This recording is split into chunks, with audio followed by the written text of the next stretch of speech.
And when they spotted each other, there was such a drama, electrifying action. You know, the best of the cameras couldn't capture this. It is that difficult. The low light, you can see the low light.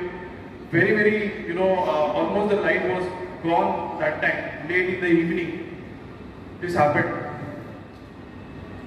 And this happened so fast.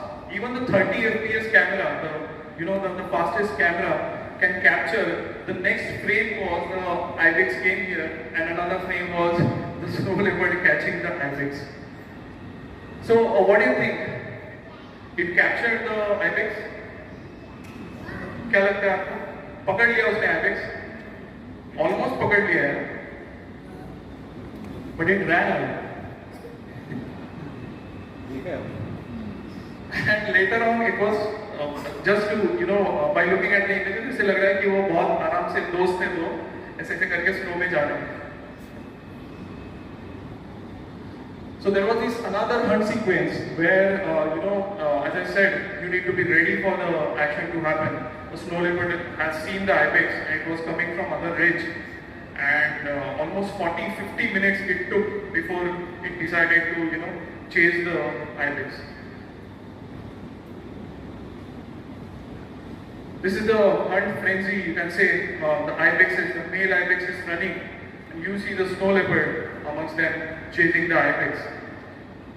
Can you now compare the size of the snow leopard and the size of the ibex? Don't you think ibex is much bigger than the snow leopard? And it's true, ibex is bigger than the snow leopard. Imagine how, only God only knows how it can capture these animals here.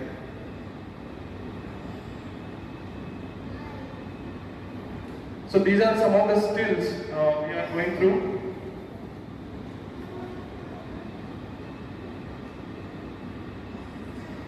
I found this interesting snow leopard. It was a male snow leopard, and it was challenging a full-grown yak.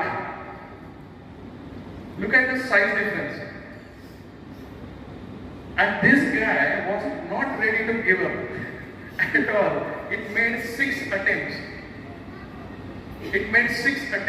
But it couldn't capture this yak. There was no scope. I don't know why he was even attempting it, but look at the size of the yak and look at the size of the snow leopard.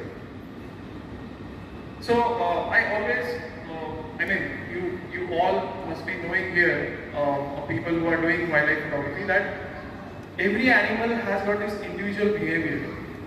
Every tiger is different from the other tiger. Their behavior is different. Same thing applies to these snow leopards. Some individuals are really, funny in their behavior. Some individuals are very serious, shy. Some individuals are very bold. So this difference is there. So these are all stills. Would you like to see a video how snow leopard hunts? Are you ready? क्योंकि ना ये बहुत high octane drama होता है, which is called as goosebumps आ जाता है. So be ready, okay? I'm playing this video.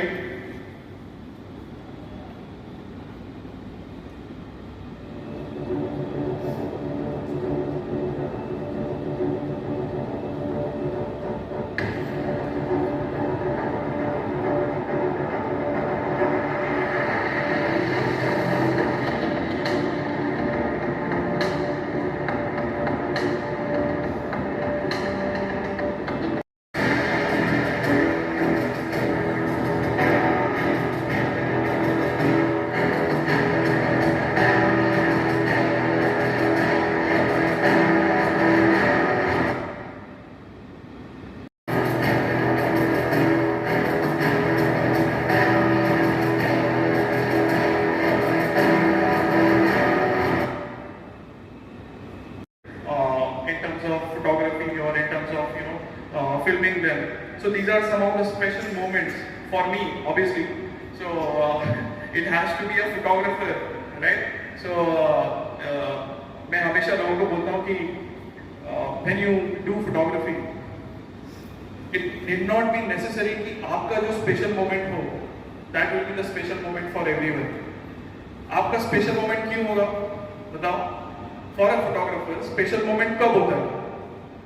when there is a story behind it, when there is such a memory which is attached to that moment which is captured, or maybe it is a tremendous hard work which is put behind that image, or making that image or capturing that image, which will be difficult to understand for viewers.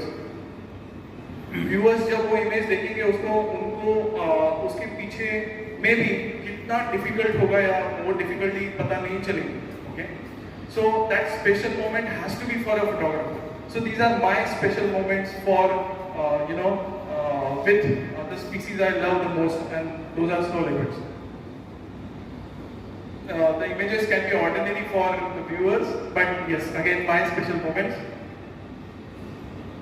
So there was this frozen waterfall in Spiti, and then there are these two snow leopard cubs playing in front of that waterfall. A snow leopard mother and two cubs playing on the snow, and on the side there is a Spiti river flowing.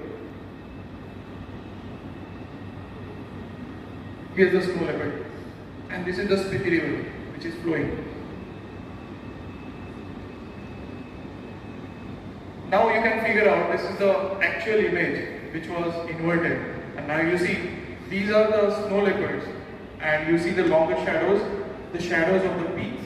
The earlier image was the exact inverse of this image. So why this image is so special? Because snow leopard, 3 cubs, and a beautiful habitat of the snow leopard. This is by far the rarest event which could take place, where you get a snow leopard and 2 Tibetan wolves in the same frame. So again a very rare encounter with a snow leopard and Tibetan wolves. When I photographed this maybe 6-7 years back, I used to say it will never happen again, but it happened last year. Again a snow leopard with 3 cubs. And now something which is very close to me. When I decided to shoot a snow leopard, it was like a dream. I mean, when I saw there is a movie called A Vertical Limit. So first opening scene in Vertical Limit is the 2 snow leopard cubs playing with each other in the snow, and then this is Nat Geo photographer. He tries to photograph it from the height. That is the first opening scene. And when I saw A Vertical Limit, that time there was this random dream that I want to see these animals someday in the wild. And another sequence, which is the first BBC documentary made on snow leopards. It was shot in Pakistan. And the first opening scene is, there is this beautiful valley. A snow leopard comes, he sits and looks at it. And then entire thing happens when the snowfall is happening. The snowfall is happening and the entire sequence takes place. So I wanted to see a snow leopard in the snowfall. Believe me, it is very, very difficult to shoot a snow leopard when the snowfall is happening. And finally there was this opportunity in 2013 or 2018 that I could actually film this entire sequence of a snow leopard, and the snowfall is falling. So it was like a dream come true for me. So this is the most special moment for me when it comes to snow leopards.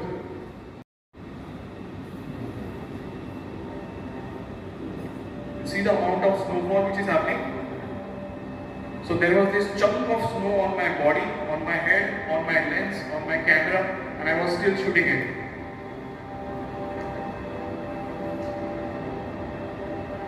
There was not 1, not 2,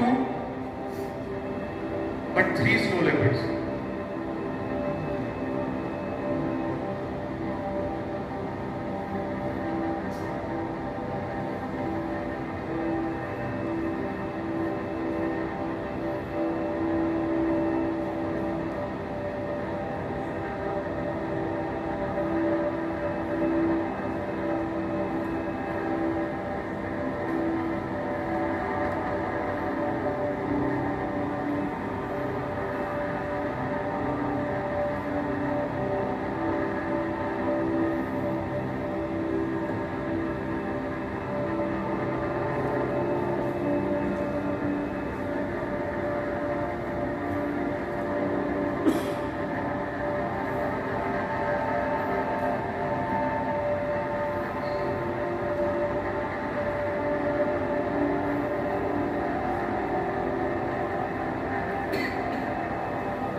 So in the Himalayas, when you visit these high mountains, the majority of the communities are Buddhist.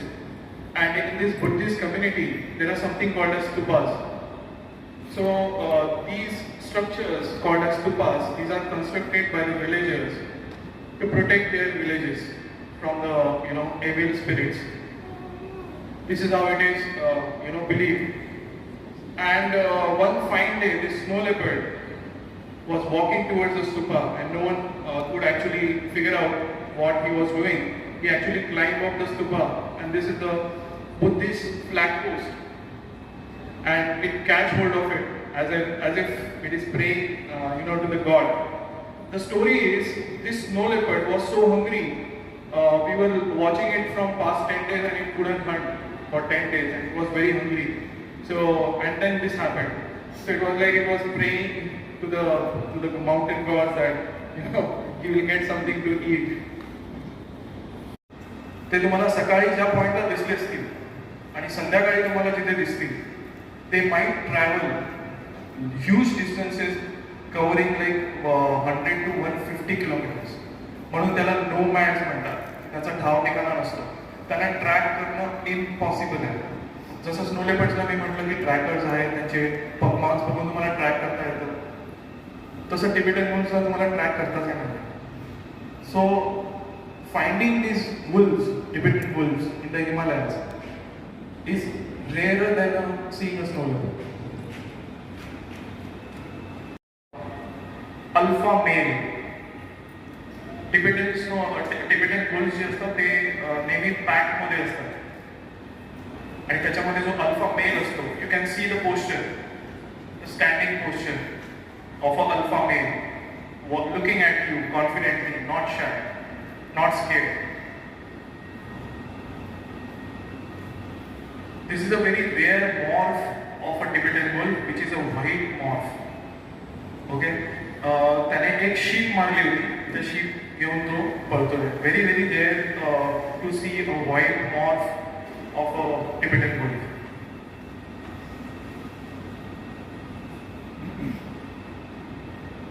So this is a close-up. This is the female of the Tibetan wolf. Interesting thing is, stray dogs किंवा feral dogs हा सगळीकडे खूप मोठा problem आहे. Even at high altitude, feral dogs and stray dogs is a very big problem. Due to increase in number of stray dogs or feral dogs at high altitude, there is a new species which has come up, which is a cross between Tibetan wolf and a dog. So this is not that species, but there is a species which is observed and which is found in Ladakh. And now, after these, these close-ups, my type of images. So you see, this is the wolf which is running, and the sunlight is coming. You can see the tall shadow falling. This is the habitat of Tibetan. This comes into lesser cats category when it comes to Himalayas. This is a Pallas's cat with a top, and this is Pallas's cat with two cubs.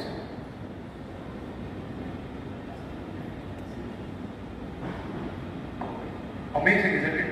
These creatures in the Himalayas, these are so amazing to see, amazing to watch. You see their body structure, you see their fur, thick furry animals. All comes down to their adaptation in the Himalayan mountains. This is the brown bear with a baby. The interesting fact about these bears, this is photographed in summers in the Himalayas, which is August, September, July, August, September. But in winters, by October or October end, these bears, they go and hibernate in the day for say almost 6 months for the winter, the entire winter. They will come out of hibernation only in April, late April, when the winter is over. So from October to April, these bears, they go in hibernation, complete hibernation. So you see the size of the bear now. Why they look bigger? Because before going to the hibernation, they feed continuously. So they will eat so much that they won't have to eat for next 4 to 5 months. That's how they survive. Another interesting thing about these brown bears are, many of the females use this as an opportunity to give birth to the young ones. So while in the hibernation, when they come out, many a times you will see new small cubs when they come out. So I'll be there in April again in the same mountains to see these babies of the brown bear, which is found in Himalayas, the lower altitude. You can see 10,000 to 12,000 feet. This is the altitude where you will find the dense canopies of oak and pine trees. And these Himalayan black bears, they eat these berries, these nuts of oak tree and pine trees. So there is a sloth bear which is found in the forest, and then there is Asiatic black bears which are found in the upper forest of northeast in India. So this species is a subspecies of Asiatic black bears, which are Himalayan black bears. Okay. So this is a huge male Himalayan black bear. I was surprised when I came to know about, when I was researching for black bears, and I found out that Kashmir is the best place to shoot these bears. Kashmir Valley. So there are a lot of black bears around Kashmir. These are one of the most difficult species to photograph. Period. You know why? Because these bears are strictly nocturnal. And if you want to shoot them, the first light when they return to their homes or their hides, that is the time when you can shoot them. At that time the light is so low. Imagine, this shot is taken at ISO 25600, that is 25,600 ISO, and the shutter speed was 1/80. Very less, no light of course. So that's why this is the most difficult species to shoot. Red panda, cuteness overload. This is by far the cutest wild animal to see in the wild. आप उसको जब देखोगे, if you go in the forest, when you see them in the wild, in the forest, भगवान ने उनको ऐसे बनाया. Unfortunately, they have very less defenses against the predation. So they can be captured very easily. They can be killed very easily. That's why their numbers are crazy low. In India, there are odd 50-60. Nepal, there are odd 100. Then there are few found in Arunachal Pradesh, few found in China. So very scattered and small population of red panda exists in the wild. Specialized species of snipe found at that altitude at 14,000 feet. This is shot in Ladakh, and you will find this species where there is